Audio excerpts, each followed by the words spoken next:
Hello friends, welcome to my channel and welcome to my new blog. এটাও Kali পূজারই video, ভাইফোঁটার দিন রাতের, যেদিন আমি, বাবা, মা আর বোন আমরা চারজনে গিয়েছিলাম লোখাতড়া ঠাকুর দেখতে। এবছর কালী পূজায় তো লোখাতড়াটা দারুণ সাজিয়েছিল, আর তার সাথে এসেছিলো চড়ক, মানে মেলাটা খুব বড় করে এসেছিলো। আমি আর বোন চড়কেও চেপেছি এবং কিছু জিনিস টুকটাক খাওয়া দাওয়া করেছি। বেলুন টাইপের যেগুলো পাওয়া যায়, কী বলে ওগুলোকে, ওই জিনিসগুলো কিনে নিয়ে এসেছি। মানে একটু দারুণ সন্ধে, শুধু সন্ধে কেন, তার সাথে রাতও বলতে পারো, কারণ সন্ধ্যেতে বেরিয়েছি, রাত হয়ে গেছিলো। আর এটা হচ্ছে টোটো থেকে নামার পর হেঁটে হেঁটে যখন আমরা লোখাতড়া যাচ্ছিলাম, পুরো রাস্তাটা এরকমভাবে লাইটের কাজ থাকে এবং এই লাইট দেখতে দেখতে যে কতটা রাস্তা আমরা হেঁটে চলে যাই কোনো মানে বোঝাই যায় না। কিন্তু অন্য টাইমে ওই রাস্তাটা হাঁটতে গেলে কী বিরক্ত লাগে। কিন্তু দীপাবলি মানেই তো আলোর, মানে আলো চারধার, এবং এই লাইট দেখতে কি ভালো লাগে। তাই অনেকটা রাস্তা হেঁটে হেঁটে চলে যাওয়া যায় এই লাইট দেখতে দেখতে। আর এই যে আমি আর বোন, আমরা মোটামুটি হাঁটতে হাঁটতে টায়ার্ড, কারণ অনেকটা হাঁটা হয়ে গেছে। আর তারপরে আরও হাঁটতে হবে, কারণ ভেতরে ঢোকার জন্য খানিকক্ষণ আমরা দাঁড়িয়েছিলাম বাবার জন্য, কারণ বাবা বাইকে গেছিলো। একটা বাইক নিয়ে যাওয়া হয়েছিল যে যদি কোনো সমস্যা হয় তাহলে বাইকটা থাকবে।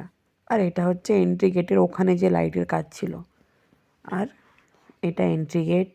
আর এই জল ট্যাঙ্কিটা তো প্রতি বছরই সাজানো হয়, কারণ এটা ওই মন্দির এরিয়ার মধ্যেই পড়ে।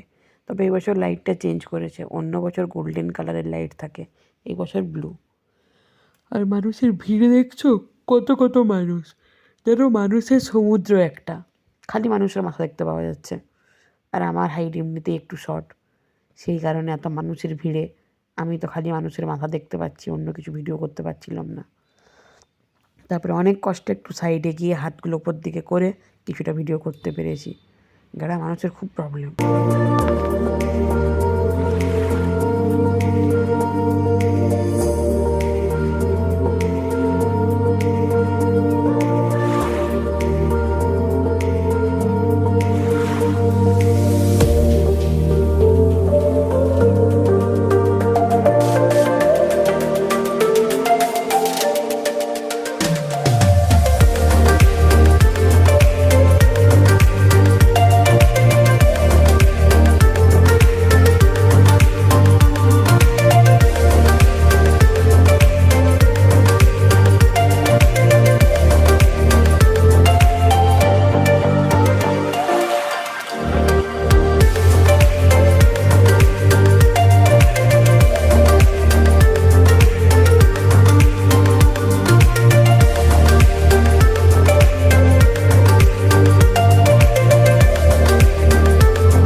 মন্দির চত্বর পুরোপুরি ঘুরে এরপরে আমরা মেলার দিকে বেরোবো।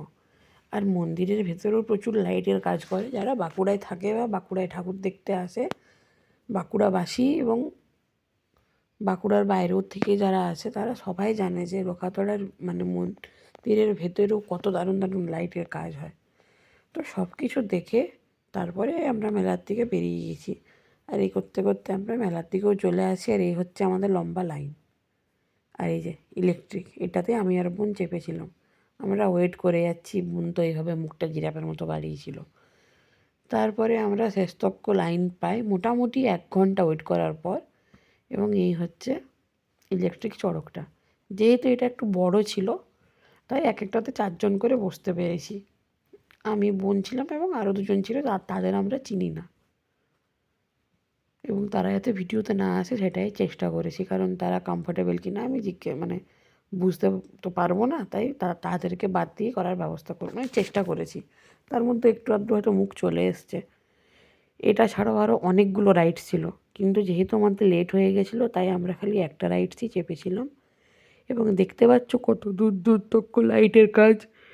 এরপরেই আমরা মেলার থেকে বেরিয়ে যাই। এরপরে গুটু গুটু বাড়ি আসার টাইম। দেখা হবে নেক্সট ব্লগে। আজকের মতো বাই।